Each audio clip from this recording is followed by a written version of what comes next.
Bienvenue sur Teach, votre émission d'enseignement et de maturité spirituelle.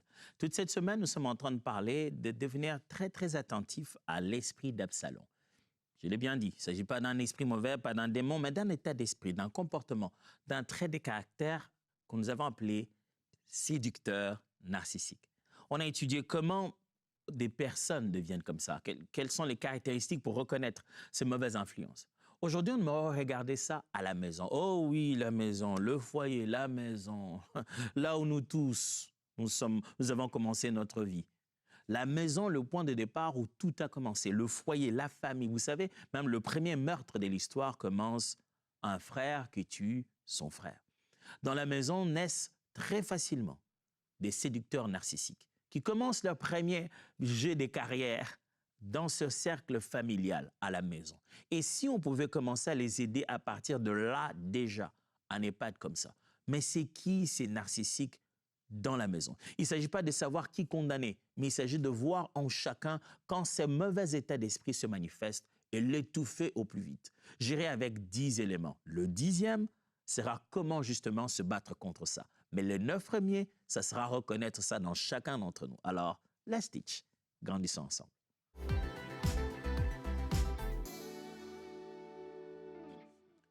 Séducteur narcissique, un esprit d'Absalom à la maison.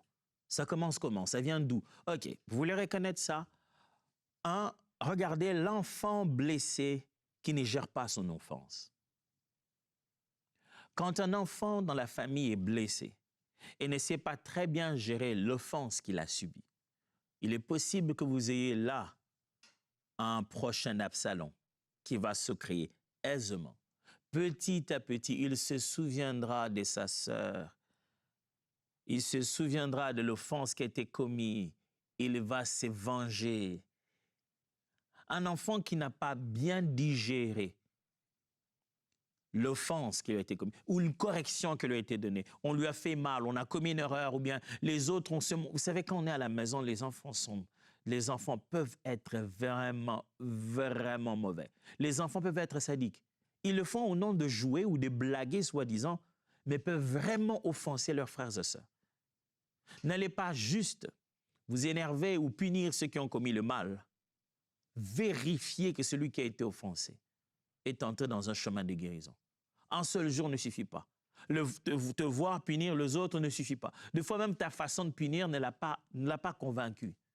Derrière des enfants offensés, il y a de fortes possibilités de créer un Absalom qui se souviendra tous les jours d'un mal qui a été fait. Il se dira, ah, ils ont fait ça à ma sœur un jour, je vais me venger. Et il peut se mettre à concocter un plan à vie.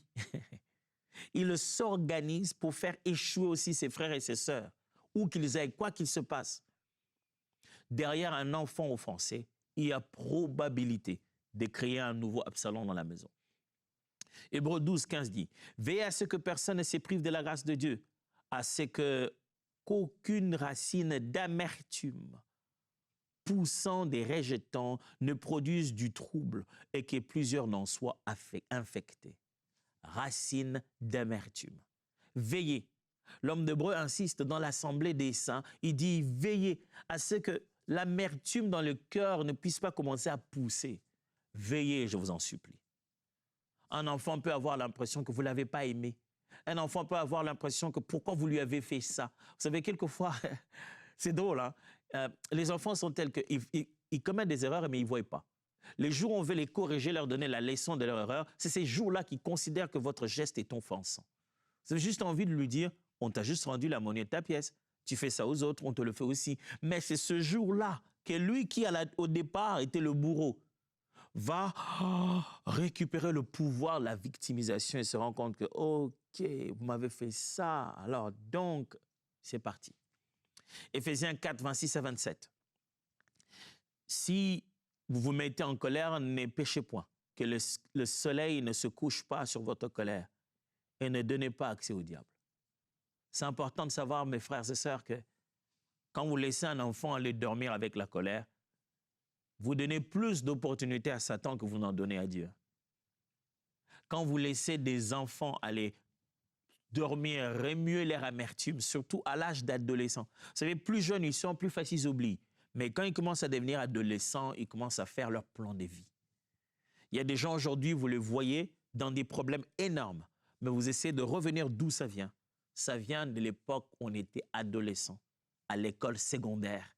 On habitait avec ses frères et sœurs, on était encore ados. Mais à l'époque de l'adolescence, un plan s'est taillé. Alors, attention, l'enfant qui ne gère pas bien son enfance et qui est blessé peut devenir un Absalom demain. Pourquoi? Parce que la blessure lui accorde la légitimité à ses fins. Il s'est dit, à la base, on m'a fait mal. Donc, j'ai droit de manipuler tout le monde vers mon mal. À la base, on m'a fait mal. Et comme je n'avais pas le pouvoir, comme je ne savais pas moi-même me venger, je veux trouver une stratégie. Et je veux créer un autre type de pouvoir au travers de la séduction. 2. Vous cherchez un esprit d'Absalom à la maison, en famille? Regardez ceux qui ont l'habitude de gagner les cœurs par la séduction affective. Les Absaloms à la maison, c'est ceux qui veulent gagner les cœurs des autres par une séduction affective. Et ils sont là, daddy, daddy. Je ne suis pas en train de vous parler du complexe d'Oedipe infantile où les filles sont très accordées à leurs parents, à leur père, et les garçons à leur mère. Ils essaient de les manipuler. À un certain âge, vous le savez, que cette manipulation doit être rapidement coupée parce qu'elle va devenir un style de vie. Nous savons bien, très bien, moi, du moins si vous ne saviez pas, vous devez le savoir, que dans une maison comme ça, là, hommes et femmes, les filles ont tendance à faire des demandes à partir d'un certain âge qu'à leur papa, parce qu'ils savent que maman ne dira que non. On va toujours chercher les plus faibles. On va dire non, maman il ne fait que dire non, je vais demander à daddy. L'inverse, les garçons vont faire demander à maman parce qu'ils savent que papa sera trop dur. Cette façon de pouvoir gagner les cœurs par une séduction affective peut devenir une mauvaise école où l'enfant sait qu'il suffit que je dise à maman, oh maman, je t'aime, maman, t'es bien habillée aujourd'hui, maman, merci de t'occuper de nous, maman. Il sait qu'ils vont bombarder maman, maman, maman, maman, et maman va tout donner. Même chose. Oh papa, oh t'es beau aujourd'hui, papa. C'est naturel. À cet âge-là, ils sont en train de tenter le pouvoir de la suggestion.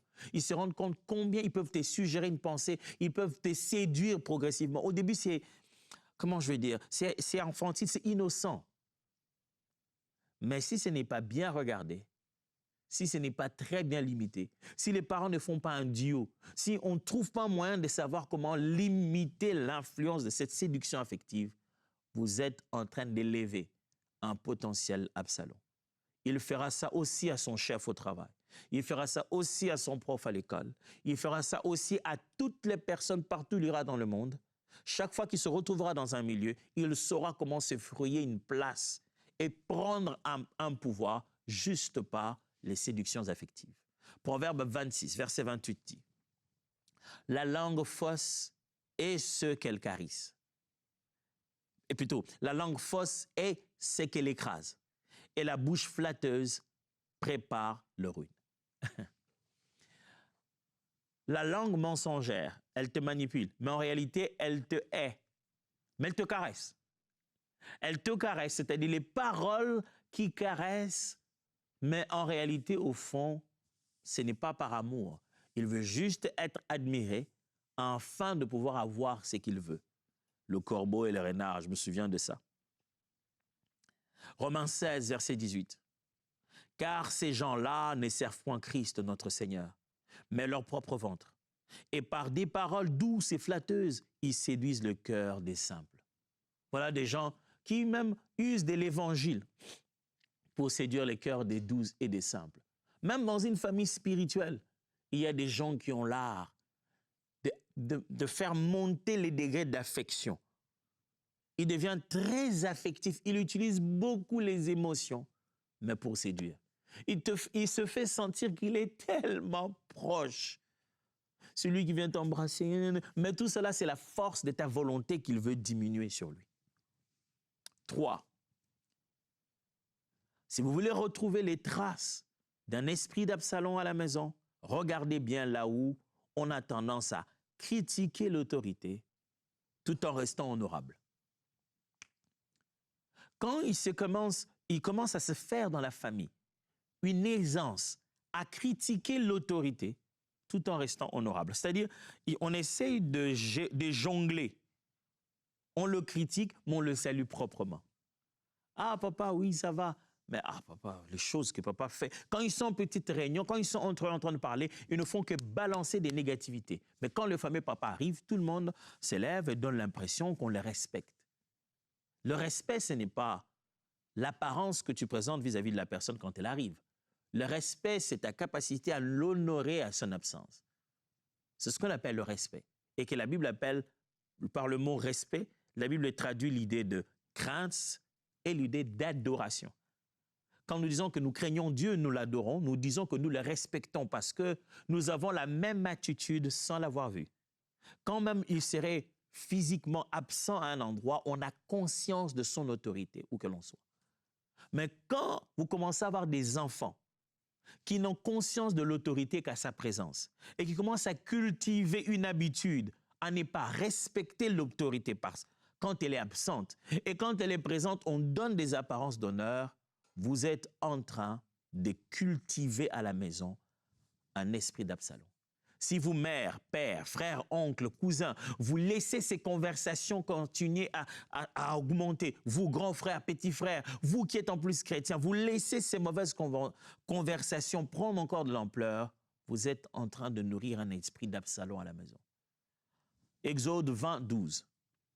Honore ton père et ta mère afin que tes jours se prolongent dans le pays que l'Éternel, ton Dieu, te donne. Honorer. Proverbe 17, 9. Proverbe 17, 9. Celui qui couvre une faute cherche l'amour, et celui qui la rappelle dans ses discours divise les amis. Vous voyez? Rappelez tout le temps ce que papa n'a pas bien fait, l'oncle n'a pas bien fait.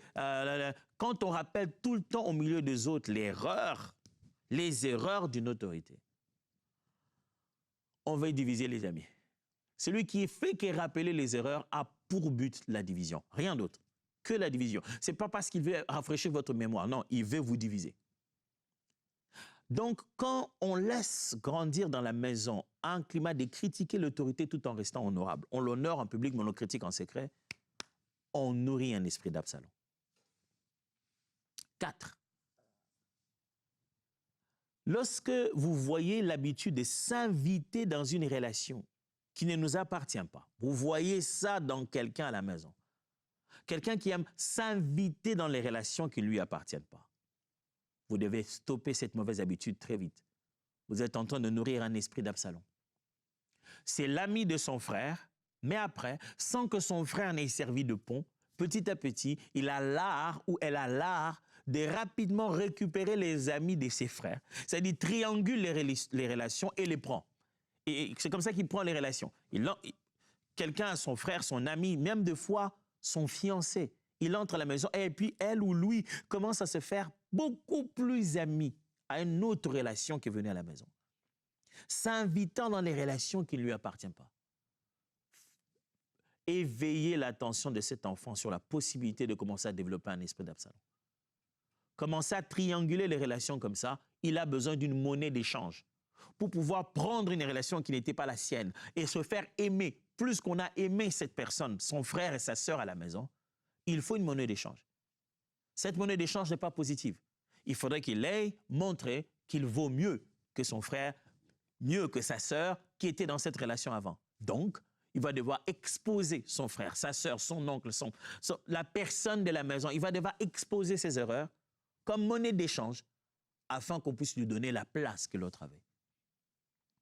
Apprenez aux enfants dans la bonne éducation à ne pas trianguler des relations comme ça. À garder cette loyauté dans une relation où son frère ou sa sœur l'a mis dedans. Quand c'est moi qui te l'ai présenté, tu ne peux pas juste transformer toute une autre vie dans laquelle moi je n'existe plus. Oh, ça ne signifie pas que si c'est toi qui l'as présenté, cette personne doit te demander la permission en chaque chose. Une fois, 2 fois, 3 fois, ça devient un état d'esprit de quelqu'un qui s'est dit chaque fois que quand il voit quelqu'un, un ami proche de toi, il se permet de venir, d'entrer dans cette relation, de la trianguler et de la récupérer. Et de te faire sortir. Faites très attention quand vous avez de plus en plus les frères et sœurs qui réfléchissent comme ça.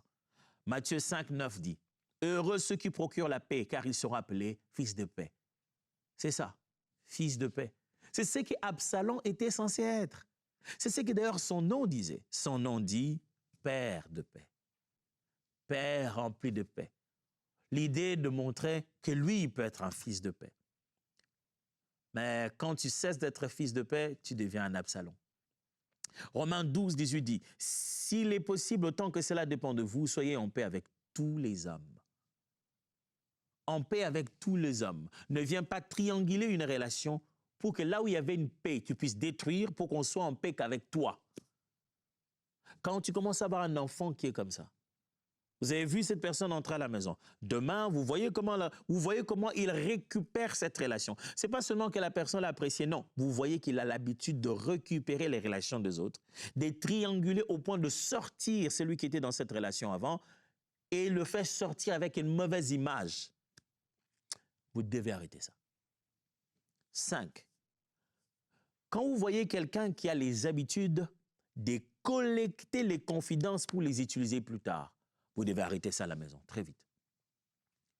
Quelqu'un dans la maison qui a l'habitude de collecter les confidences, c'est-à-dire il connaît les secrets de tout le monde et il les utilise à bon escient. C'est lui qui va accuser au moment. Il a des infos, les infos sont devenues des monnaies qu'il utilise. Ah papa, tu sais, un tel, il avait fait ceci, il avait fait cela. Il vient parler à papa sur ton erreur parce qu'il veut obtenir quelque chose chez papa. Pas seulement chez les parents, chez les frères et sœurs. Quand vous avez un membre de famille qui devient spécialiste en matière de raconter les confidences de tout le monde, c'est quelqu'un qui a un esprit d'Absalom et cet esprit ne vient pas pour diviser, plutôt pour unir, plutôt pour diviser. Son objectif, c'est de se positionner. Quand il se rend compte que s'il se positionne mieux chez toi, tu lui donneras l'argent, tu le soutiendras, qu'est-ce qu'il fait? Il prend dans sa base des données la monnaie qu'il avait. Il dit, est-ce que tu sais d'ailleurs qu'un tel avait fait ceci, qu'il avait fait... Toi, tu ne sais pas. Hein? Il a toujours, quand il vient faire une demande, il a aussi une information confidentielle à te livrer pour ça. Alors, vous devez redresser vite avec rigueur dans la maison quelqu'un qui a l'habitude d'user des confidences des uns pour les déposer chez les autres comme monnaie d'échange. Proverbe 11, 13 dit, « Celui qui répand la calomnie dévoile les secrets, mais celui qui a l'esprit fidèle les garde. » Dévoiler les secrets, c'est répandre la calomnie. Il n'y a pas d'autre terme pour ça. Commencez à prendre les choses que je t'ai dit dans un contexte personnel qui avait une importance personnelle pour moi, aller le dire à quelqu'un d'autre sans ma permission. C'est dévoiler les secrets et il y a un seul nom pour ça. Pas seulement dans le dictionnaire, même aussi dans la Bible. Ça s'appelle calomnie. Proverbe 20, verset 19 dit, Proverbe 20, 19. Celui qui répand la calomnie dévoile les secrets, ne te mêle pas avec celui qui ouvre trop sa bouche. Le livre des Proverbes, c'est juste incroyable. Quand j'ai lu ça, j'ai l'impression que le gars, il vit en notre époque. Hein. Il dit, ne te mêle pas avec celui qui ouvre trop la bouche. Quand vous commencez à voir à la maison quelqu'un qui ouvre trop la bouche, vous devez apprendre à l'éduquer, à corriger cela. Je ne parle pas qu'il est loquace, qu'il a le sens extraverti, il aime la parole, mais que dans ses mots, ce ne soit pas les confidences des uns des autres. Parents, arrêtez un enfant quand il te dit une chose. Si tu te rends compte que c'est confidentiel de la part de son frère ou de sa sœur, arrête-le, dis-lui, non, je ne veux pas entendre ça. Est-ce qu'il t'a permis de dire ça? Est-ce qu'il t'avait demandé de me le dire? Je dis non, mais pourquoi tu me le dis? Je vous en supplie, chers parents. La Bible dit, la folie est attachée au cœur de l'enfant. Et c'est par la verge qu'on l'en sépare. Pourquoi je vous cite ce texte? C'est pour vous dire que les enfants ne deviendront pas par eux-mêmes des bonnes personnes. Il faut insister, insister, insister jusqu'à ce qu'on les détache de cette nature pécheresse. Oh, détrompez-vous, ce ne sont pas des anges que l'on met au monde. Ce sont des êtres humains avec le péché d'Adam qui les poursuit. Ce ne sont pas des chrétiens qu'on donne en naissance dans nos familles. Ce sont juste des êtres humains pour lesquels on se met à prier par la grâce de Dieu, qu'ils connaissent le Seigneur dans leur parcours. Alors, pendant l'éducation, il faut être intentionnel, quel que soit l'âge.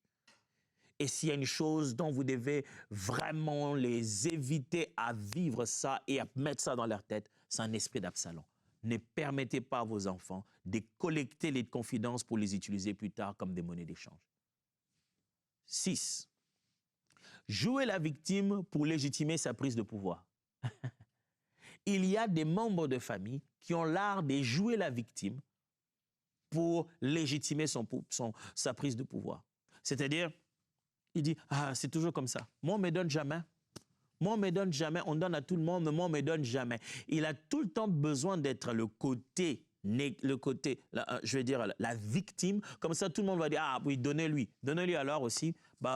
Et en fait, pour que le pouvoir, le droit, les avantages reviennent vers lui, il va vous faire sentir qu'il est marginalisé. Il va parler de ses faiblesses. Il va vous rappeler un mal que vous avez dit, une considération collective que vous avez vis-à-vis de lui. Ah, moi, tout le monde me prend pour quelqu'un de court. Moi, je n'ai pas la taille qu'il faut. Moi, on me cache dans cette famille. Quand il y a des invités, on veut pas me montrer parce que je suis celui qui ne va pas bien. Il va appuyer sur la culpabilité collective. Il veut se victimiser. Comme ça, vous allez lui donner le pouvoir. Philippiens chapitre 2, verset 3. Ne faites rien par esprit de parti ou par vaine gloire, mais que l'humilité vous fasse regarder les autres comme étant au-dessus de vous-même. C'est important que dans la maison, les enfants apprennent à regarder les autres comme étant au-dessus d'eux-mêmes, qu'ils apprennent à être humbles, à ne jamais considérer leur humilité comme le fait d'être une victime. 1 Pierre chapitre 2, verset 23. Lui qui injuriait ne rendait point d'injure, maltraité ne faisait point de menace, mais s'en remettant à celui qui juge justement. Ça, c'est l'attitude de Jésus. Quand un enfant vit ou subit quelques injustices ou se sent être victime de quelque chose, apprenez aux enfants non seulement à se défendre, mais à endurer. La vie est faite de ça. On ne devient pas une meilleure personne parce que tout le monde était gentil envers nous. Non. Notre caractère est bâti par ces différents sentiments difficiles qui vont faire couler en nous le meilleur de nous-mêmes et qui vont nous faire prendre des décisions inoubliables qui vont entrer dans notre système de pensée. Apprenez l'enfant à ne pas se servir de sa position de victime pour prendre le pouvoir. 7.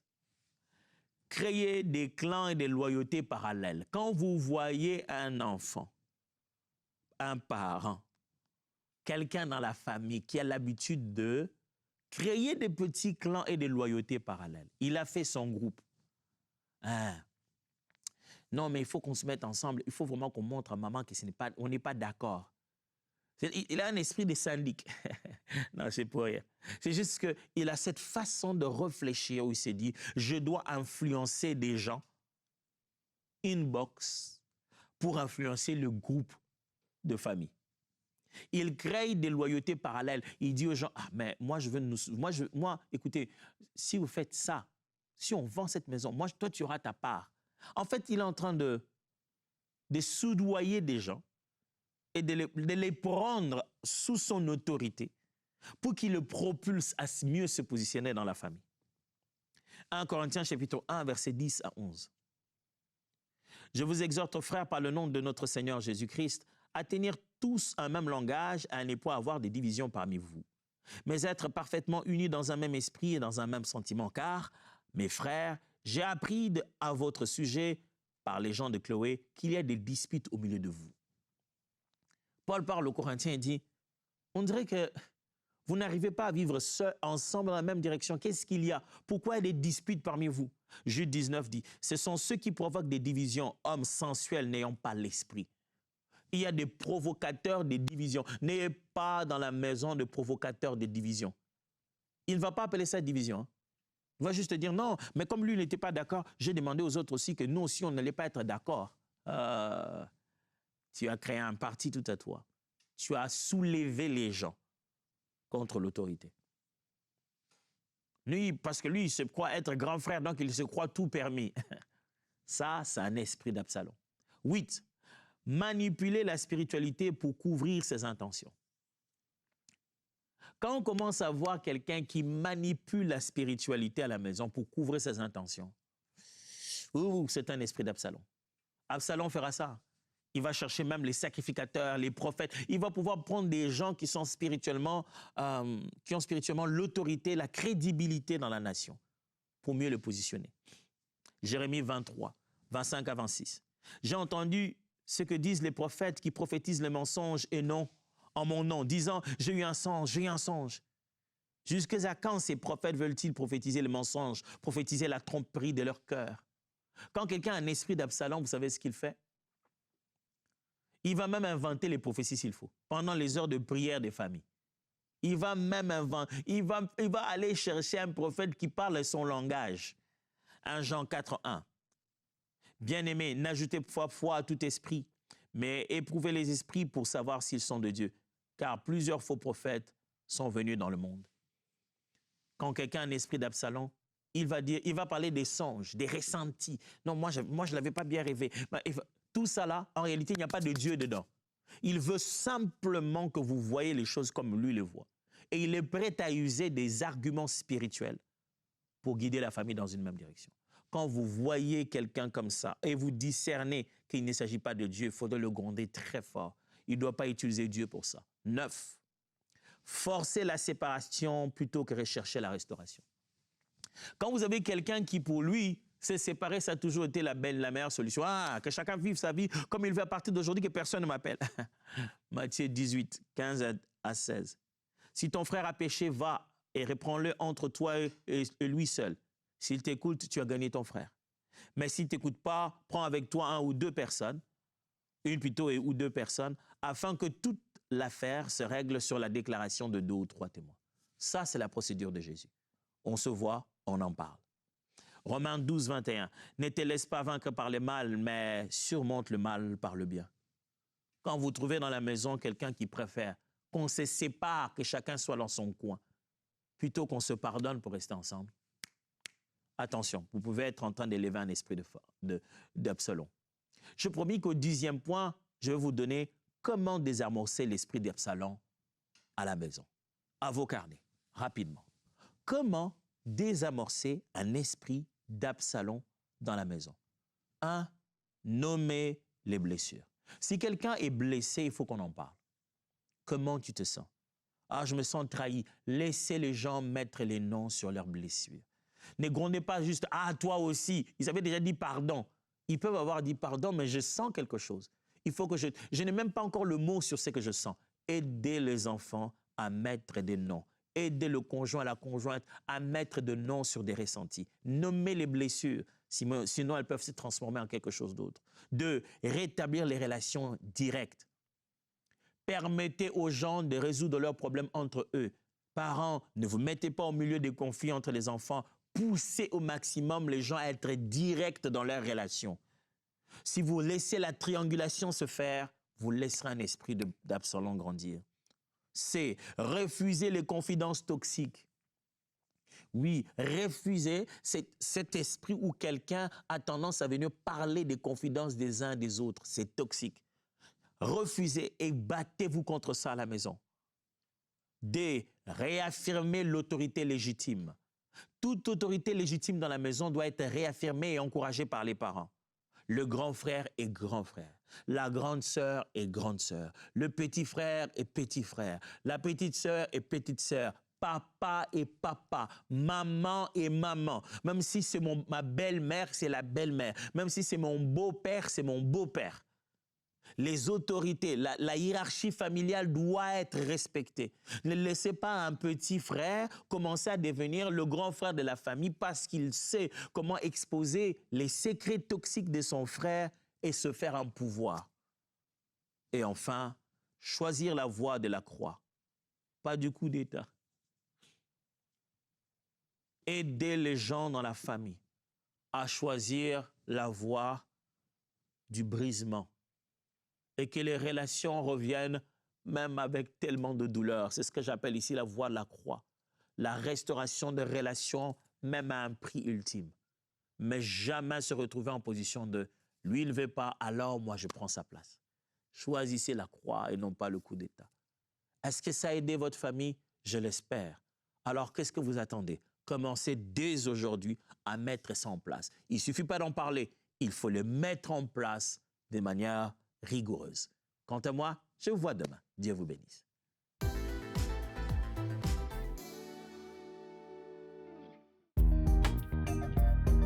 Merci à tous nos précieux partenaires grâce auxquels cette émission a pu être réalisée.